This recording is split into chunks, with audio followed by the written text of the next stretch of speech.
you. Thank you for joining me for tonight's presentation. My name is Dr. Max Oluba, and today we'll be talking about taking control of your day. And what I'll be doing is I'll be giving a high level summary of the whole concept. It's been a hectic day today.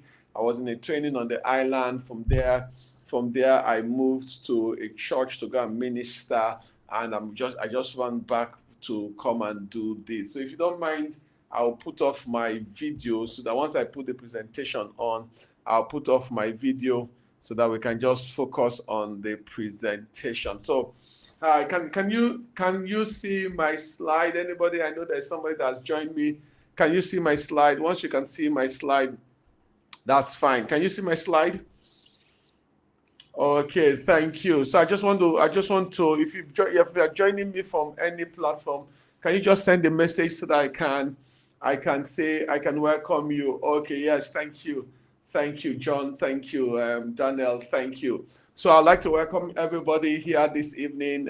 Unfortunately, because of the conversation and the hectic day, we're not doing Instagram, so we're on Twitter or X, we're on LinkedIn, we're on Facebook, and we are on YouTube. So let me give you a summary. So I said to myself, we've talked about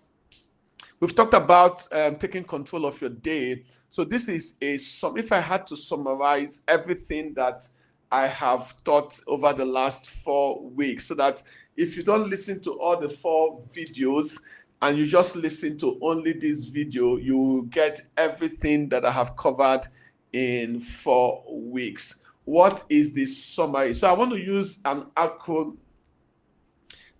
Yes, is it an acronym? I want to use that. And I want to use something that you can all relate to it. In Nigeria, we call it fuel, and some people call it gas in America.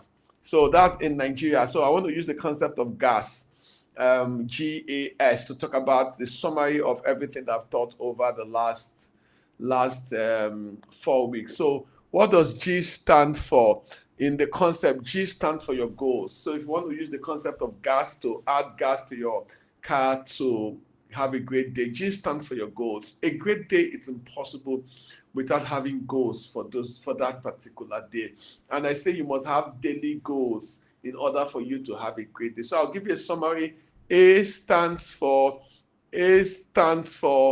activities. So goals are what you want to accomplish. Activities are the steps that will take you towards accomplishing those goals. So you need to have what your goals are for the day. Then you need to break those goals into steps or activities. And once you now break those goals into steps or activities, the third thing you need to do is that you need to structure your day to accommodate your activities. This is where the rubber meets the road. So this is the GAS framework in maximizing your day. Just 3 things you need to do as a summary. The 3 things you need to do is 1, set great goals. 2, break down your goals into activities. 3, ensure that the activities are structured into your day. Can you still hear me?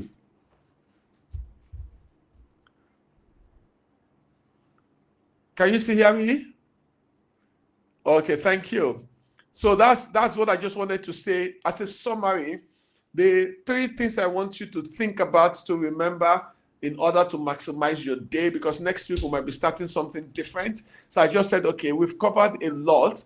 Let's summarize it into pillars that you can remember. You understand? The pillars that you can remember is the GAS framework, GAS. So you talk about goals, you talk about activities, you talk about structuring your day. And if you take a great man, you find out that they have great goals, they break the goals down to activities, and the structuring your day is knowing when which activity would happen. So let's give you 1 or 2 other sub bullet points, and at the end of this presentation is going to be short, because at the end of the presentation I might want to take 1 or 2 questions and on what we've covered so far, so that we can just move on to something else. So in terms of goals, what are the things that we cover to maximize your day? The things that we've covered to maximize your day is the evening and the morning principle. Remember, the evening and the morning. we said that greatness starts in the evening and is executed in the morning. So the evening is the time of planning. That's why we talked about the evening and the morning principle. So the evening and the morning principle says you need to plan your day ahead. You never enter a day without understanding what that day would look like. It's like somebody embarking on a journey and I ask you, where are you going? He said, I don't know, but somehow when I get there, I would know. No, you don't begin on a journey without understanding. You must have an idea of what the destination would look like. So in the same vein, you must have an idea of what a great day would look like. So you plan the day ahead. Before you enter into the day, tomorrow, for example, you must know what's my major goals for today or for tomorrow. So the evening is a time of reflection and the time of planning, and that's the first thing you need to do. Second here is that you need to identify the top 3 to 5. Your priorities for that day should not be more than 5. If you have more than 5 priorities, then you don't have a great day. You just have a confused day. You need to ask yourself, what are the 3 to 5 things that if I accomplish today? In fact, you can have one anchor goal. One anchor goal is that if I accomplish this goal today, that's a great day. That's an anchor goal for today. So yesterday, for example, I had a presentation today, and I had a speaking engagement this evening after the presentation. So what I did yesterday, my anchor goal was to put together your slides. That was the only thing for yesterday. I spent a better part of yesterday putting together. That was the major goal for yesterday. And today, the goal is to go to class and deliver. I delivered in the morning, finished somewhere around 3:30, then went to the church to speak. So just 2 major activities with this evening's activity, 3 major activities, and I'm done for the day. A day that has 5 major, 10 major, no, it's not. You need to ask yourself, what are the top 3 to 5 things in order of priority that must happen today for today to be a great day? It can be 1, it can be 2, it can be 3, but it should not be more than 5. And I said, once you decide that, you need to know, so what's your anchor goal? Your anchor goal is the most important goal that must happen today. So I can have 5 priorities, but the most important priority is this must happen. So you need to not decide that the most important goal for today is this. So that's the first step. Under goals, you plan ahead, you decide 3 to 5 things that must happen, and you ask yourself, which is amongst these 5? So if I don't do the other 4 and I do only 1 for it to be a great day, what is that one that if I do would make it a great day? That becomes your anchor goal. And that anchor goal should be the goal that should take the most important part of your day, because that is the goal that if you accomplish it that day, you would make significant progress. That's your anchor goal. So that's the first step under G. Under G says, plan ahead, have 3 to 5 priorities in a day, and decide your anchor goals. That's point number 1. So point number 2, for time sake, because I said this is going to be short, maximum 15 minutes presentation, and so that once after that I can take questions and answer. It's been a hectic day for me. What's the second point? Can you people still hear me? Can you people still hear me?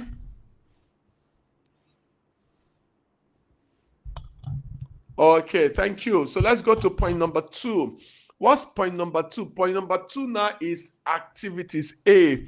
You see, your goals has to be broken down into activities. So you need to break it down into activities. So a training, for example, has modules: module 1, module 2, module 3, module 4, and module 5. So that's an example. The activities are the steps that you must take in order for you to accomplish your goals. So you know that you are making progress towards your goals if you make progress in the activities. Look at it this way also. So you want to travel, you pack your luggage, you get your ticket, you put them together. Those are activities that are necessary for you to prepare for your trip. So in the same vein, every goal must have activities, and you need to 2 things here: identify the most important activities related to the goal. So you can have a large goal, for example, but that goal can be broken down into smaller chunks, and that smaller chunks, you now need to identify what activities must happen in this to get this ready. So once you do that, define the activities, then you need to batch the tasks under each and says, okay, these 2 goals have something in common. I need to batch them. If they are something in common, you need to batch them. If they are not in common, then you just tell yourself, okay, you move from one to the other. Remember with the concept of multitasking that we talked about, that you need to batch tasks, you understand, so that you avoid multitasking, which we say is time consuming. Batching. Once you batch it, okay, you understand that this is my goal for tomorrow. These are the activities that must happen at 7 a.m., at 9 a.m., at this. What should I do? The major activities. Once you decide that, then you come to the last point, which is S. What does S say? S says there are 4 things in S, you understand, in terms of structuring your day. And this is just a reminder. The first thing we said, we start early. Do you remember in episode 6, which is in week 6, episode 2 of taking control of your day, either episode 2 or episode 3, we talked about the reason why you need to start early.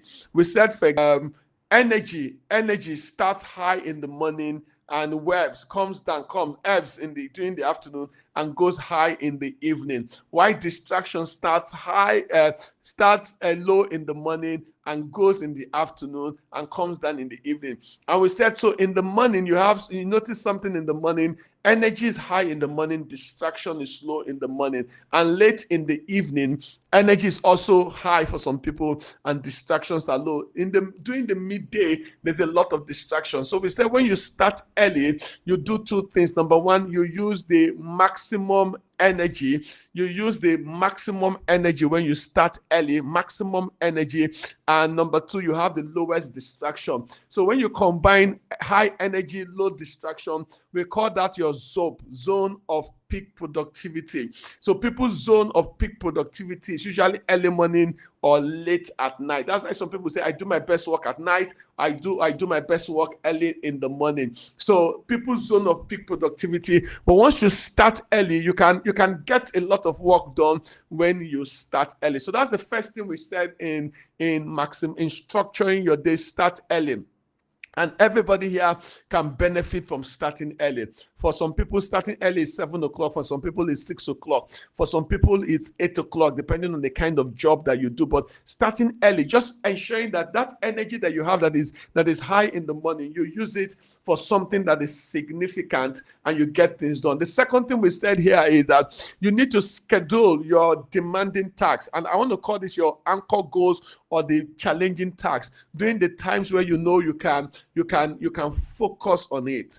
So if the most important task for today is, I don't know what somebody's most important task will be. I'll use mine, maybe writing a proposal or something. Whatever it is, schedule those tasks on when you have high energy. So once you start early, now in point 2, in point 1, you've defined your goals and your anchor goals. You need to ask yourself, so these 3 or 5 priorities, where must it happen? So in my schedule, I need to find blocks of time. 7 to 9 is one good block of time for somebody. Maybe 11 to 1 is another block of time for the person, or another person, maybe 3 to 5. And you need to put in that scheduling, you need to put those tasks in those block of time and put them in your calendar. Put them in your calendar so that at the end of the day, it can pop up as a reminder that you need to work on this task, you need to work on this task. So schedule demanding tasks during your most focused hours, and the tasks that are not so demanding, maybe to return calls. You can schedule those tasks, returning calls or something, when you know that the energy is a bit low, but they are not demanding. You can just use the little energy that you have to do that. So once you do that, you need to, number 3, minimize distractions. And we talked about distractions last week. Sometimes you need to put your phone away. You need to put it on silent. You know, one philosophy I develop is a mindset, is that when you travel and you are in the plane, supposing you are traveling and you're in the plane, you can stay 1 hour or 45 minutes when you're in the plane, and your phone will be switched off or put on airplane mode, and nothing major would die in context. So if you can put your phone on airplane mode for 45 minutes when you are traveling, I believe that I'm not asking you to put it on airplane mode. When you have important tasks, you can put it on silent for 45 minutes and say, for the next 45 minutes, in fact, you can even put a timer for the next 45 minutes, phone you're on silent. I'm mentally traveling, I'm in the plane, you can be silent for that. Some other people can put it for 2 hours, but some people 2 hours might be a hard hard task or hard take for you to do 2 hours, but you can do 45 minutes. Just tell yourself, I'm going to Abuja, I'm going to Port Harcourt. It will take me 45 minutes or 50 minutes to get to Port Harcourt. My phone will be on airplane mode, and for the next 45 minutes, keep your phone away. Now that's the biggest distractions a lot of us get, because in the phone we have a lot of notifications from different apps that we have notify. So what I decided to do was reduce the notifications on my phone. I only check those things when I want to check it. So before, WhatsApp will do pinging, you understand? Right now, there's no WhatsApp notification. When I want to check WhatsApp, I go to WhatsApp, because there's something about those notifications that once they come in, the human mind wants to say, what is it about? And you want to check it, and that distraction. So you can tell yourself 45 minutes, time yourself a start, and remove those distractions, whatever the distractions are. Last week, we dealt extensively about distraction. Finally, is that the Pomodoro technique. Remember Pomodoro technique last week, that you should try it. Work in time blocks of 25 minutes. So I said, put your phone away for 45 minutes thereabout. The 25 minutes simply says, work 25 minutes, give yourself a 5 minutes break, then come back again, give yourself a 5 minutes break. Just try it. Some people can do 45 minutes and they will not feel tired. But if you do 25 minutes, you can give 5 minutes break. In that 5 minutes, you can check notifications and time yourself. You can check emails and time yourself and say, it's just 5 minutes. I will continue with the work. You can refresh yourself in 5 minutes. This is a summary of all the things we've covered on structuring your day. Now, I put it in a simple framework called GAS. Number 1, set goals for the day. Number 2, decide the activities and batch the activities. Number 3, now schedule those activities in your day. And let me use what Mike Murdock says. They say your future is hidden in your daily routine. Now, if you don't begin to build habits daily that will guarantee your future, then you will not break through into the future that you want. Your future is hidden in your daily routine. Every day you must ask yourself, so what are the key activities, goals for today, key activities? How do I structure my day to ensure that my day accommodates the things that are important? Remember last week or 2 weeks, we said that if you don't structure your day will be swallowed up by the things that do not add value. And you wonder, so how did my day even go? What did I even accomplish today? In order to prevent that, you need to structure your day. And to structure your day, you need to know the most important activities for that day. And to know the most important activities, you need to have clear goals for that day. It's on that note, I want to just bring this summary to an end. I would like to take questions and comments at this point, because what I decided to do is summarize, because we've covered a lot, and sometimes it can be overwhelming. And I said, before I start something new next week, can I put everything that we've covered into a simple framework where you can remember? So remember the GAS, goals, activities, and structuring your day framework to help you maximize your day. Thank you. Can I take questions at this point? Questions, comment, questions at this point.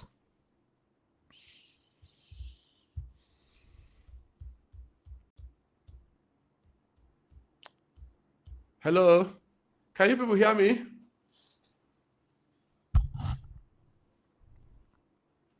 So for somebody here, if you can hear me, I hope you can. Can you people hear me? I just want to be sure. Okay, thank you. I just got the confirmation that you can hear me. For somebody here, the first thing you need to do is, so what will make tomorrow a great day?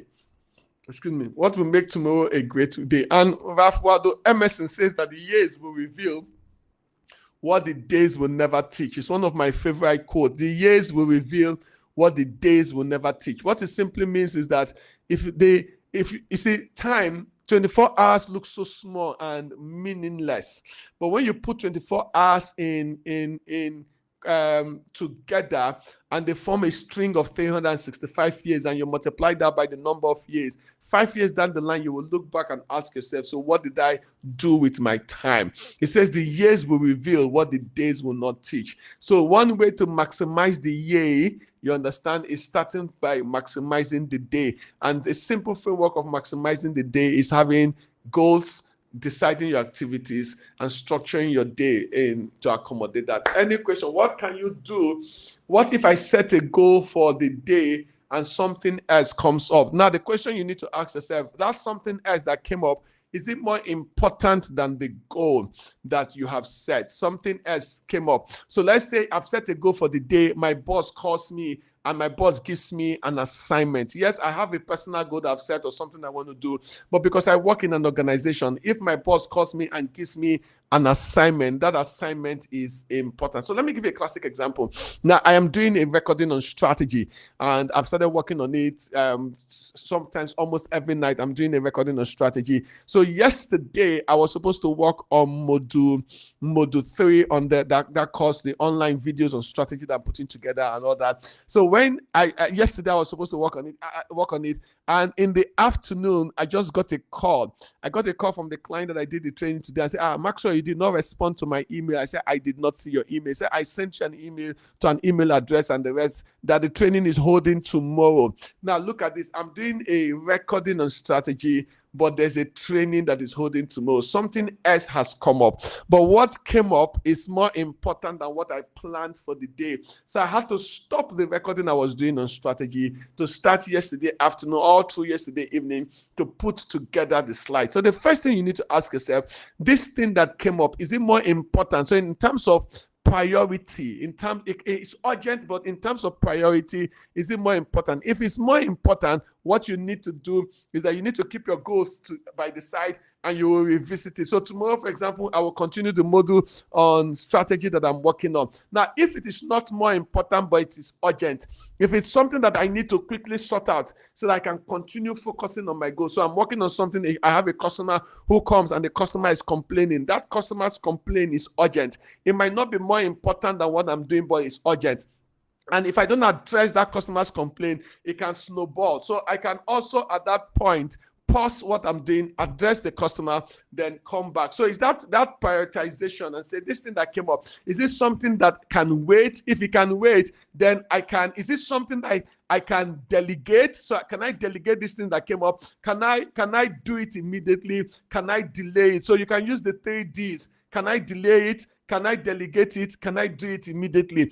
And so if it is something that needs to be done immediately, then do it. If it's something that you need to delay, you delay. If it's something that is you can delegate, you delegate. So if you use those 3 Ds, can I delay, delegate, or do it immediately? It will help you once you decide whether the thing is important or urgent. I hope I attempted your question, Ma. Thank you. Any other person? We have like 5 more minutes to go. If you have any question, things will come up. You need to ask yourself, those things, are they distractions or are they more important? So tomorrow, for example, I'm working on module 4 or module 3 on my strategy course. Something else might come up because that thing is more important. I can always pause and I will come back to it. Any other person, any question? Any question before we bring this to a close? Thank you for that question. So remember the GAS framework. Set great goals, you understand. Break down your goals into activities, into chunks, you understand chunks, activities. And number 3 is structure your day. Ensure that the best part of your day that are more, you cannot anchor goals by nature should be one thing. So you call your anchor goal, you understand your leverage goals, that if I accomplish, you can have 5 priorities, but 5 priorities says this is the most important. So if you take the creation story, God did one major thing daily. There are a lot of things that happened that the Bible did not record, for example, but you know that there was one thing, and God came out and let there be light, and he came out and he did this, and he came out, just one major thing. And that major, if you add those 6 major things, were the things that led to the creation of the heaven and earth. And I believe also that every man should have every day one major goal. That does not mean that there are not a lot of other things that would happen in the day, but this is the major goal for today. So I have 5 priorities, and in these 5 priorities, I must accomplish the 5. So I put those there, all 5 priorities, but separate one and say this one is the most important one that must happen today. Then if you have 2, fantastic, but the 5 priorities should not all be 5 anchor goals. So because it's in that, when you define the anchor goals, for example, or in terms of prioritization, the scale of preference, the number 1 on your list should take the best part of your day. The number one on your list should take the best part of your day. Then the number two should take the next best part. Then the number three should take the next best part. And if I don't get to number 4 and number 5, I can still say today has been a great day because of what I have accomplished today. That's the concept of an anchor goal or a scale of preference. They should not, so you can have 5 priorities. No, 5, yes, that's great. 5 priorities. But in those 5 priorities, put them in scale of preference. Let the number 1 be your most important goal, and that's what I call an anchor goal. So it should not be more than 1 or 2 every day. Priorities can be up to 5. So that will be my response to you, sir. Thank you. Thank you very much. Any other questions? Any other questions to this so that I can end this? I want to thank everybody who came on different platforms. We have people on Facebook. We have people on YouTube. I don't know if there's any on LinkedIn, but I just want to say thank you for everybody who came from on the different platforms. So this is where we'll bring this to an end. There are a lot of things. So there are things about rest. Okay, for example, in structuring your day, there's something I didn't even consider. The part of structuring deliberate downtime. Now, that deliberate downtime is time for you to rest. Sometimes you just say, hey, between this time, I need to rest because I'm getting tired. So you can structure, and that you can do that when you are your own boss, for example, or you can use that time that I need to rest. You can structure it to your lunch and say, this lunchtime, I need to rest. And guess what? At that time when you're having lunch, you can do the things that are not very critical. So in the lunchtime, you can respond to WhatsApp messages, respond to some text messages, respond to, you understand, some emails that are not, you can use that just, hi, okay, I'll get back to you. Just quick holding response. So you can actually have what is in Formula One, it's called your pit stop strategy. You cannot start the race of Formula One and end the race of Formula One without coming to the pit stop. So your pit stop is somewhere that you take a break, where you need to refuel, you need to change your tires and all that. That's your pit stop strategy. So there are times when you can structure deliberate downtime so that you can use that to recoup some energy. But I didn't want to go into that and how exercise helps you to build energy and the rest. I didn't want to go into that. I just focus on the things that are important because I want to start something else next week. So thank you very much, guys. It's time for us to call this a day. I want to thank everybody. Today was a hectic day for me. This is the 3rd presentation I've done today, from work to the church and now, but I had to keep to this commitment. See you next week, Wednesday at same time, 9 p.m. in our personal productivity. So the Wednesday seminars is personal productivity seminars or peak productivity. Everything we do is just helping you become more productive in the workplace. So we'll start something on personal leadership. What are some of the qualities of a personal leader? We'll talk something, a bit of emotional intelligence, so some qualities dealing with some emotions and distress and all that. We'll talk about it as we move on in this. And if you know that there's a topic you want us to cover, like I said last time, please send me a message and we'll consider it and we'll put it in the presentation. But do have a great evening. Thank you for coming. God bless you. Bye.